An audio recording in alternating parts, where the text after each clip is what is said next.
예, 오늘 본문 우리 고린도전서 우리 2장 우리 1절부터 5절 말씀을 중심으로 당신의 믿음은 어디에 근거하는가 하는 제목으로 함께 은혜를 나누기를 원합니다. 예, 당신의 믿음은 어디에 근거하는가? 조금 제목이 조금 난해할 수 있는데요. 조금 쉽게 좀 설명을 해드리면 이렇습니다. 참 신앙생활 오래 했지만 좀처럼 변화가 되지 않는 이유가 있는데요. 어떤 때는 은혜 받는 것 같은데 돌아서면 근심과 걱정으로 돌아가 버린단 말이죠. 마치 우리가 청소년 때, 수련회 때 가서 참 십자가 앞에서 우리의 죄를 다 회개하고 또 자백하고 울면서 통곡하고 참 얼마나 은혜를 받은지 모릅니다. 그런데 어떤 학생들은 돌아와서 그게 일주일도 못 가고 그만 옛날로 돌아가 버립니다. 그리고 그 다음 해가 왔습니다. 이번에도 수련회 갈 거지? 그러면 가만히 있습니다. 왜? 일이 있니? 아니요. 그럼 왜 그러는데? 겁이 나서요. 뭐가 겁이 나는데? 은혜를 받긴 받았는데 자꾸 돌아가니까 그게 겁이 난다는 거죠. 그래서 은혜를 받을까 봐 겁나는 심정 아십니까? 왜 그럴까요? 왜 은혜를 받았는데 왜 그렇게 될까요? 아마 그런 경우들은 어떤 다른 친구들이 울면서 기도하고 분위기가 그렇게 해서 자신도 모르게 감정이 울고 싶고 그렇게 해서 은혜를 받았다고 생각했는데 삶의 현장 속에 이렇게 돌아가 보니까 그 효력이 약화되는 거죠. 그런데 정말 그 수련회 때 은혜 받은 사람들은 십자가 사건이 나를 위한 사건임을 경험한 사람은 좀 뜨겁고 또 이렇게 덜 뜨겁고 이것은 좀 차이가 있지만 방향은 흔들리지가 않습니다. 왜냐하면 예수님께서 나의 죄를 위해서 십자가에 못 박혀 죽으셨다. 그러니까 십자가 사건이 그냥 단순한 어떤 감정적인 쇼크가 아니라 십자가가 바로 우리의 인생의 사건이 됩니다. 그래서 십자가 사건이라 그러거든요. 십자가가 우리에게 하나의 이론이고 단순한 지식고가 아닙니까? 예수님이 나의 죄를 위해서 십자가에 못 박혀 죽으셨대. 그러면서 우리가 살아가는 동안에는 그냥 자기 중심적이고 자기 마음대로 자기 고집대로 물론 우리가 예수 믿고 난 이후에도 이게 완전히 없어지는 건 아니거든요. 순간적으로 발동은 하지만 이내 네 안에 예수님이 사시기 때문에 그렇게 하고 나서 마음이 영 안 좋습니다. 그냥 안 좋은 게 아니고요. 영 안 좋습니다. 근데 그런 부분이 없다면 십자가가 바로 나에게 사건으로 경험됐는지를 우리 한번 점검해 보셔야 됩니다. 단순히 예수님이 나의 죄를 위해서 십자가에 못 박히셨대. 저도 그랬으니까요. 저는 모태신앙이기 때문에 어렸을 때부터 예수님이 나를 위해 십자가 지셨어. 고난주간만 되면 금식도 하고 그게 혹시 나한테 세뇌된 거 아닌가? 세뇌된 거 아닌가? 그래, 한번 이렇게 기도했으면 하나님, 십자가 사건이 머리에서만 이해가 되고 동의하는 게 아니라 제 가슴 속에 내려오게 해주세요.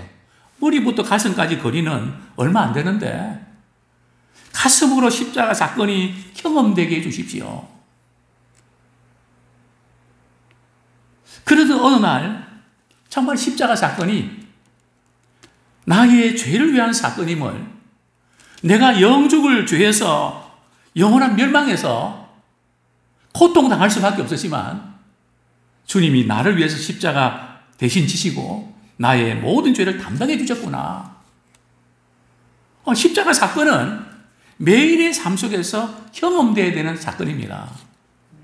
아무쪼록 오늘 말씀을 통해서 우리의 믿음이 십자가 사건에 근거하기 원합니다. 혹시 이게 긴가민가 하는 분들이 있다면 오늘 말씀을 통해서 그렇구나. 참 성령님께서 십자가 사건이 가슴 속으로 받아들여지고 믿어지는 역사가 나타나기를 소원합니다. 우리 고린도서 2장 1절 같이 읽겠습니다. 시작. 형제들아, 내가 너희에게 나아가 하나님의 증거를 전할 때에 말과 지혜의 아름다운 것으로 아니하였노니. 자, 바울이 이제 고린도에 이렇게 가려고 할 때에 그 마음이 착잡했습니다. 그 바울의 심정이 어땠는가 하면 3절에 보면 내가 너희 가운데 거할 때에 약하고 두려워하고 심히 떨었노라. 우리 사도행전에 보면 바울이 제2차 전도 여행 중에 이제 고린도에서 복음 전하기 전에 거쳐 지나간 곳이 있죠. 어딘지 아십니까? 아덴입니다. 지금 아테네죠. 신전도 많고요. 그 아덴에서 복음을 전하는데요. 우리 한번 볼까요? 우리 사도행전 17장인가 그랬죠? 사도행전 17장 우리 16절부터 시간 관계상 우리 18절 한번 같이 읽겠습니다. 시작. 어떤 에피쿠로스와 사도행전 17장 18절 시작. 어떤 에피쿠로스와 스토아 철학자들도 바울과 쟁론할세 어떤 사람은 이르되 이 말쟁이가 무슨 말을 하고자 하느냐 하고 어떤 사람은 이르되 이방신들을 전하는 사람인가 보다 하니 이는 바울이 예수와 부활을 전하기 때문이더라. 이제 바울이 아덴에서 복음을 전하는데요. 그 바울이 전한 복음을 듣고 반응이 나타났는데 참 그 전도에서는 좀 실패한 케이스입니다. 우리 34절 한번 보겠습니다. 시작. 몇 사람이 그를 가까이하여 믿으니 그 중에는 아레오바고 관리 디오누시오와 다말이라는 여자와 또 다른 사람들도 있었더라. 자, 이제 그 바울이 아덴에서 전도를 하는데요. 거기 있는 사람들은 우리 철학자들 가운데 우리 쾌락주의는 에피쿠로스 학파거든요. 또 우리 금욕주의는 스토아 학파입니다. 그런 철학자들과 말이죠. 바울이 논쟁을 합니다. 그리고 너희들은 알지 못하는 신들도 섬길 만큼 종교심이 많구나. 종교적인 어떤 종교심에 또 접근합니다. 그리고 창조주 하나님에 대해서 이렇게 선포하는데요. 근데 결과는 신통치 않았습니다. 대부분의 바울이 복음 전파하면 많은 사람이 믿고, 물론 그 가운데 핍박한 사람도 있었거든요. 근데 이 아덴에서는 복음을 전했지만 좀 실패였습니다. 왜 그랬을까요? 아주 실력 있는 사람들, 논리적인 사람들, 나도 당신들의 그 학문으로 이렇게 설득해서 예수님을 믿게 되겠다고 시도했지만 실패를 합니다. 그래서 나는 이제 그 실패를 안고 고린도에 가서 복음 전해야 되는데 나는 심히 약하고 두렵고 떨린다. 왜냐하면 고린도도 학문의 도시 아닙니까? 또 이교도들이 너무나 강한 지역 아닙니까? 우상숭배가 극성 부리는 도시 아닙니까? 도덕적으로 타락한 곳입니다. 그들에게 무슨 말로 어떻게 복음을 전해야 될까? 한번 이 전도의 실패를 경험한 이후에 이게 인간의 어떤 말장난, 정말 논리, 또 사람들 듣기에 말이죠. 깔끔하고 귀에 쏙쏙 들어오고 뭐 이런 그런 것으로 해서 사람이 변화되는 게 아니다. 그래서 오늘 우리 1절에 보면 내가 너에게 나아가 하나님의 증거를 전할 때에 말과 지혜의 아름다운 것을 아니겠다. 말과 지혜의 아름다운 것. 오늘날 저 자신을 이렇게 돌아보면서 또 목회하면서 정말 설교할 때 서론적으로 말이죠. 오늘 현대인들이 공감할 수 있는 느끼는 거, 경험하는 거 그런 식으로 좀 접근하고 그래서 공감하고 참 이렇게 하려고 했던 그런 것들 그게 뭐 그리 잘못된 겁니까? 그것은 아닌데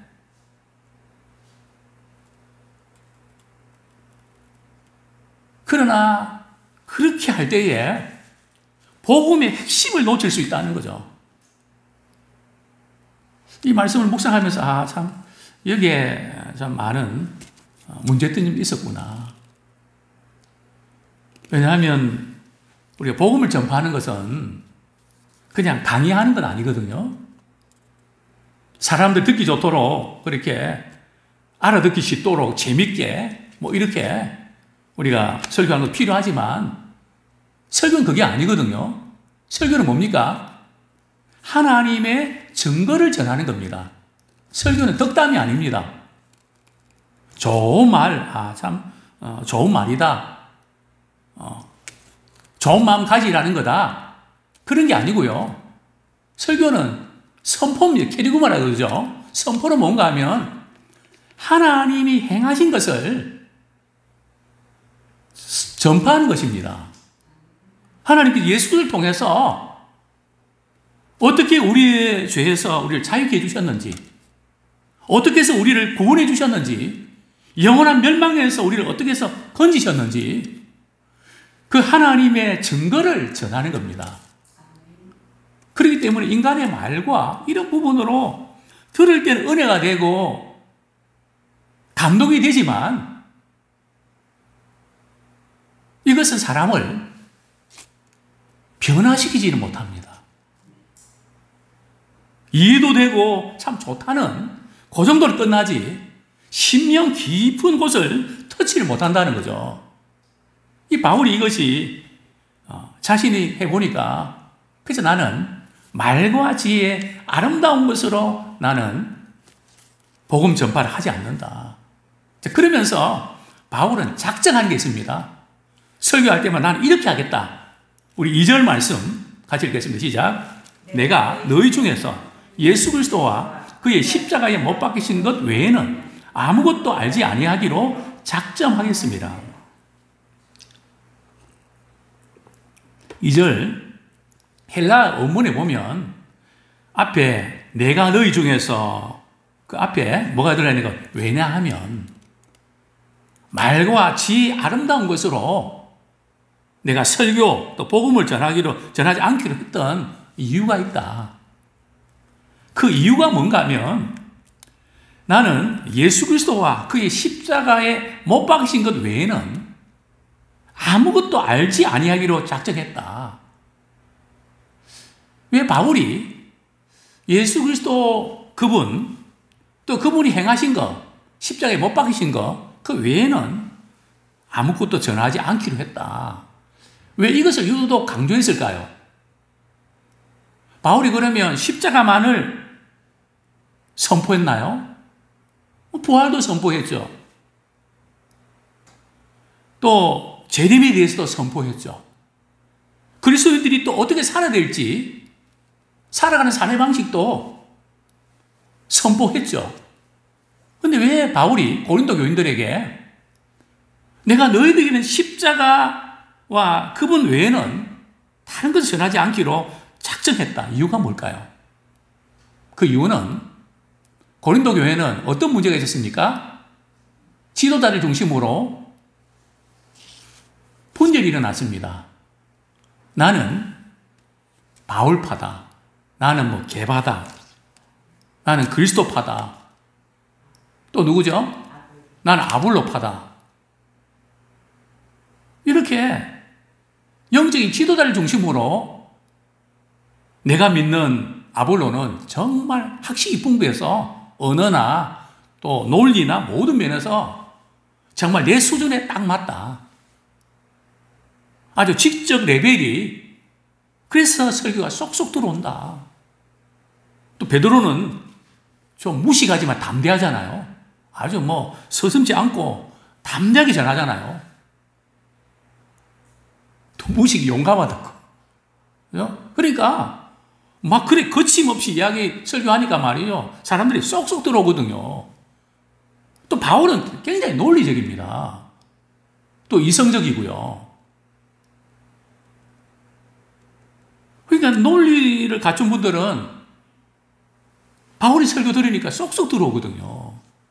그리고 또 이제 그리스도파는 아주 신비한 경험을 나는 직통계시로 그리스도가 직접 내게 말씀하시고 은혜 받은 사람이요.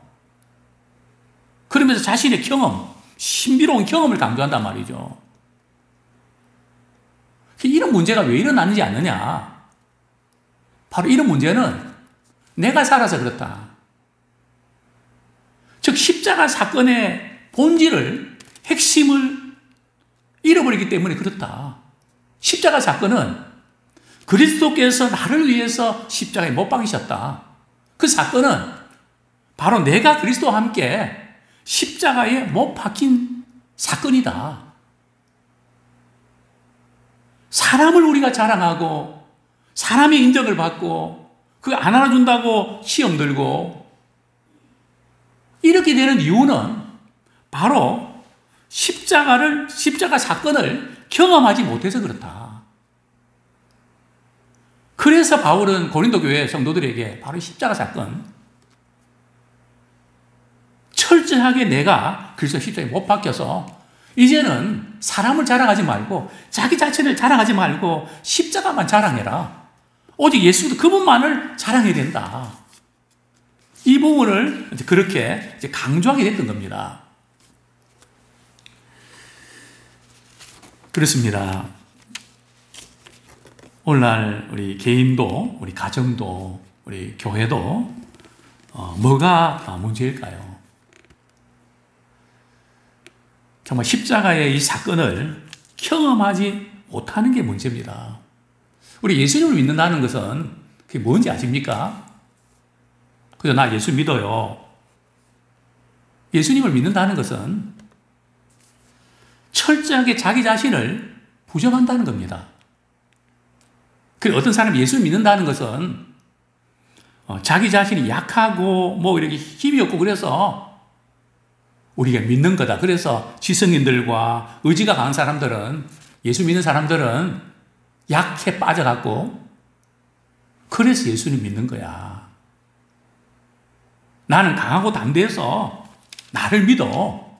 예수님을 믿는다는 것은 뭘 의미하는가 하면 주님 앞에서 나는 철저하게 저주번에 마땅한 죄인이라는 것을 인정하는 겁니다. 내 힘으로는 구원받을 수 없는 전적으로 부패한 죄인입니다. 이것을 인정하는 겁니다. 그런데 하나님께서 예수를 보내주셔서 아들을 십자가에 못 박게 하시고 그래서 그분을 믿을 때 우리의 죄가 사해지는, 즉 예수님은 우리 죄 때문에 영원한 죽음을 당하셨고 또 우리 또한 죽음에서 건진받았기 때문에 우리 예수님을 따를 때도 생명 걸고 주님을 따라야 됩니다. 누가 예배드리지 마라, 누가 어떻게 하지 마라, 거기에 흔들리지 말고요. 주님은 생명을 주셨는데 생명 걸고 우리가 예배드리고 생명 걸고 신앙생활 해야 됩니다. 그런데 우리는 이 십자가의 신앙이 약하니까 그냥 적당하게 또 형편껏, 그렇기 때문에 십자가 사건은 그냥 고난주간에 좀 진하게 들리는 것 같다가 그냥 생활 속으로 돌아와서, 십자가 사건 다른 거 아니거든요. 나는 죽고 주님이 나 대신 사시고 우리가 주님을 통해서 그 안에 우리가 거하는 것입니다. 근데 이게 안 되니까, 이 중심이 흔들리니까 내 안에 주님이 사신 것이 아니고 아직도 내 안에 내가 살기 때문에 그런 겁니다. 이걸 딱 우리 점검해야 되거든요. 과연 나는 내 안에 내가 사는가? 목사님, 내 안에 내가 살지 그러면 남이 삽니까? 물론 우리 안에 내가 살죠. 그러나 내 중심대로 나는 이제 할 수 없다는 겁니다. 주님, 이런 경우는 제가 어떻게 됩니까? 제 마음은 이런데 주님이 시키는 대로 할게요. 말씀 듣다가 주님 이거 원하시는구나. 그러면 그렇게 하는 거죠. 그래서 항상 우리는 우리 주님이 시키는 대로 하는 이 중심이 바로 잡혀 있어야 됩니다. 그게 바로 이제 십자가 사건을 경험할 때 가능하죠. 자, 4절 말씀 우리 같이 읽겠습니다. 시작. 내 말과 내 전도함이 설득력 있는 지혜의 말로 하지 아니하고 다만 성령의 나타나심과 능력으로 하여. 우리 5절까지 읽겠습니다. 너희 믿음이 사람의 지혜에 있지 아니하고 다만 하나님의 능력에 있게 하려 하였노라. 우리가 복음 전하고 또 우리 설교할 때 우리가 논리적으로 설득력 있게 또 그렇게 우리 하는 것 자체가 우리 잘못은 아닙니다. 또 어떤 분은 설교할 때 굉장히 감성이 풍부해서 말이죠. 아주 듣는 분들이 느낄 수 있도록 표현을 정말 잘하는 분들이 계세요. 부러울 정도로. 그러면 듣는 분들이 너무 생생하게 들려지거든요. 저는 설교할 때 많은 것들을 담아서 하기 때문에 중간에 많이 잘라 먹습니다. 그래서 연기를 잘 못하고 이런 아쉬움들이 있는데요.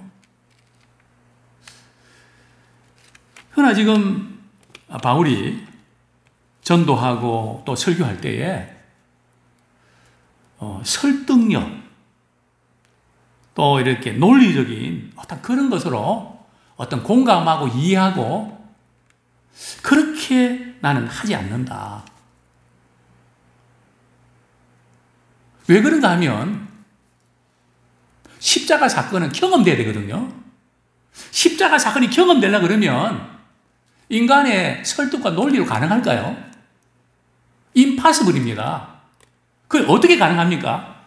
성령의 나타나심과 능력이 있어야 된다는 거죠. 그러니까 설교 들을 때에 공감하고 설교가 좋다가 아니라 설교를 들을 때 성령께서 그 마음에 역사해 주셔서 그 복음의 사건이 십자가의 사건이 나를 위한 사건으로 믿어져야 됩니다. 그러면 성령이 나타나실 때에 그게 믿어지고 복음에 확신을 갖게 됩니다. 성령이 나타나지 아니하시면 아무리 내가 준비를 많이 하고 많은 그 연구를 한다 할지라도 사람을 구원하지 못하고 변화시키지 못합니다. 그러니까 바울이 정말 너희들 대할 때 나는 심히 두렵고 떨었다.